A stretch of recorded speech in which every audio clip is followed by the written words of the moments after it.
Hello friends, मैं सोनम जैन। आप सभी देख रहे हैं एच जे सोनम चैनल पर आप सभी का स्वागत है। फ्रेंड्स, कहानी शुरू करने से पहले आप सभी से निवेदन करूंगी कि कहानी पूरी जरूर देखिएगा। आप कहानी पूरी देखेंगे तो आपको पसंद भी आएगी।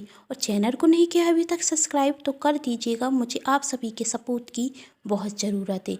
वीडियो को लाइक एंड शेयर भी कर दीजिएगा। इससे मुझे नई नई वीडियो बनाने के लिए प्रेरणा मिलती है। और कमेंट बॉक्स में बताना बिल्कुल नहीं भूलिएगा कि आप सभी को मेरी कहानी कैसी लगती है। चलिए कहानी शुरू करते हैं। निखिल जब 2 वर्ष का था तब उसकी माँ का देहांत हो गया था।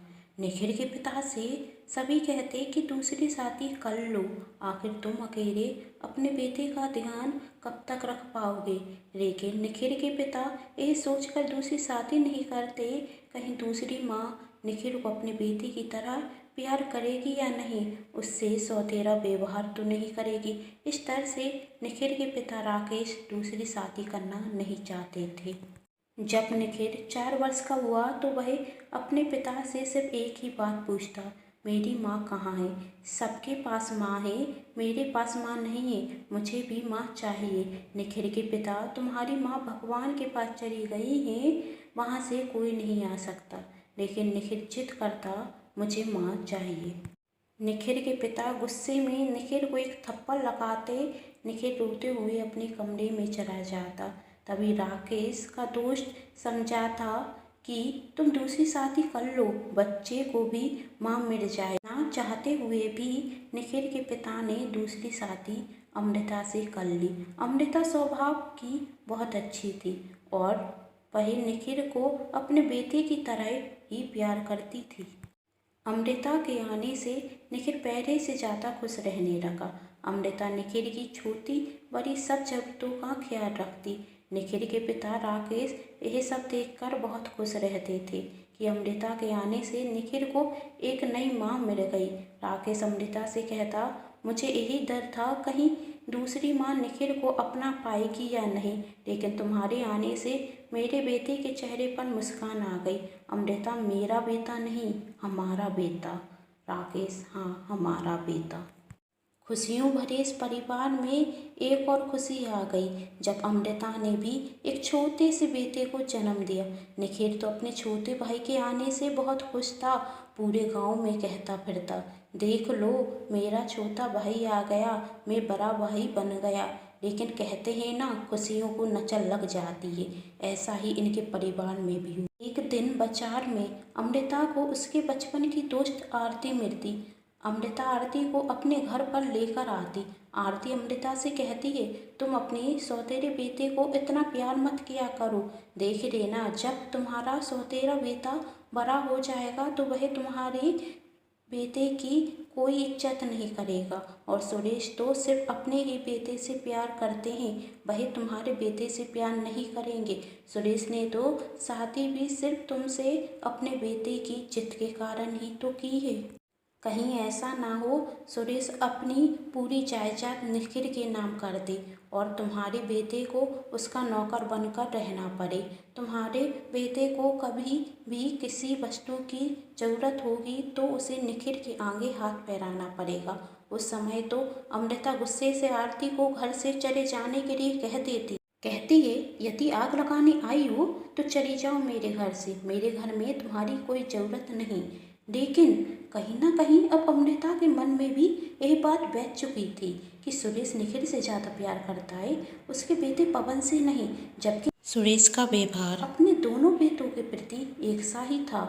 पर अमृता को अब लगने लगा था कि सुरेश अपने बेटे से ही प्यार करता है, इसलिए वह निखिल को अपने से दूर रखने लगी और उसका ख्याल पहले की तरह नहीं रखती। एक दिन सुरेश अमृता से कहता है, मैं देख रहा हूँ कि तुम निखिल और पवन में अंतर करने लगी हो, आखिर क्या बात है। अमृता, मैं जानती थी कि तुम अपने बेटे से ही ज़्यादा प्यार करते हो, पवन से नहीं। सुरेश, पवन भी मेरा ही बेटा है। हाँ, लेकिन तुम मानते कहाँ हो, तुम्हें तो सिर्फ अपना बड़ा बेटा निखिल ही प्यारा है। दोनों में लड़ाई बढ़ती जाती। आखिर में अमृता सुरेश से कहती कि निखिल अब 10 वर्ष का हो गया है, तुम उसे हॉस्टल में पढ़ने के लिए भेज दो। अमृता की जिद के आगे सुरेश ने निखिल को हॉस्टल में पढ़ने के लिए भेज दिया। अब जब छुट्टियों में निखिल अपने घर आता तो अमृता निखिल से बात नहीं करती या किसी बहाने अपने मायके चली जाती। निखिल ने भी छुट्टियों में घर आना कम कर दिया था। समय निकलता गया और निखिल की नौकरी एक अच्छी कंपनी में रख गई। निखिल अपनी माँ अमृता को एक खुशखबरी देने के लिए फ़ोन करता, लेकिन अमृता निखिल का फ़ोन नहीं उठाती।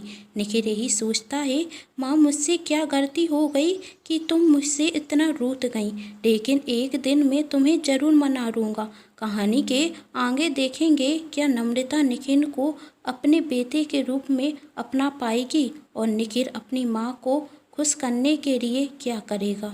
निखिल आज नौकरी रखने के बाद पहली बार घर जा रहा था, इसलिए उसने अपने परिवार के लिए बहुत सारे तोहफे खरीदे। अपने छोटे भाई पवन और पिता सुरेश और अपनी छोटी माँ अमृता के लिए भी।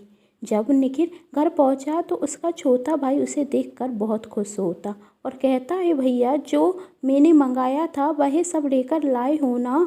निखिल, पहले मुझे अंदर तो आने दे। निखिल अपने छोटे भाई को उसके पसंद के तोहफे देता और अपने पिता को भी तोहफे देता, जिसे देखकर उसका छोटा भाई पवन और उसके पिता सुरेश बहुत खुश होते हैं। वह अपनी माँ अमृता के लिए एक लाल रंग की साड़ी लाता क्योंकि उसकी छोटी माँ को लाल रंग बहुत पसंद है। जब निखिल अमृता को साड़ी देता है तो अमृता वह साड़ी अपनी घर की नौकरानी को यह कहकर दे देती है कि मेरे पास तो पहले से ही लाल रंग की बहुत साड़ियाँ हैं, मुझे इसका क्या करना है, तुम ही रखो। अमृता का यह व्यवहार देखकर पवन कहता है, माँ भैया आपके लिए इतने मन से साड़ी लाए हैं और आपने वह साड़ी नौकरानी को देनी ही थी तो कोई और साड़ी दे देती। निखिल, पवन तुम माँ से कुछ मत कहो, मैं ही पागल हूँ, जानता था माँ के पास लाल रंग की बहुत सी साड़ियाँ, फिर भी मैं लाल रंग की साड़ी लेकर आया। मुझे ही कोई और रंग लाना था। और आंखों में आंसू लिए कमरे में चला जाता। छोटे से ही निखिल बस यही चाहता था उसकी छोटी माँ पहले की तरह ही उससे प्यार करे, लेकिन उसकी लाख कोशिशों के बाद भी उसकी छोटी माँ उसे देखना तक पसंद नहीं करती। अमृता को भी निखिल से ऐसे बातें करना पसंद नहीं आता, लेकिन वह भी क्या करती। जब भी वह उसे देखती तो उसे यही लगता कि वह उसके बेटे पवन का हक छीन लेगा। निखिल की नौकरी रखने के बाद उसके लिए एक से बढ़कर एक अच्छे घर के रिश्ते आने लगे। निखिल कहता, जो रिश्ता माँ को पसंद होगा मैं उसी से शादी करूँगा, लेकिन अमृता को तो उसकी शादी में कोई दिलचस्पी ही नहीं थी।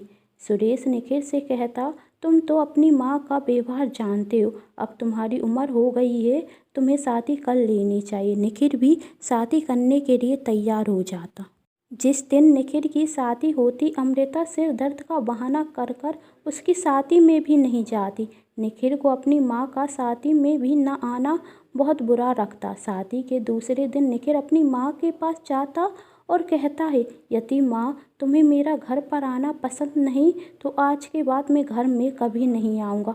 ये प्रॉपर्टी के पेपर हैं जो मैंने पापा से कहकर पवन के नाम करा दिए हैं, इसमें अब मेरा कोई हक नहीं।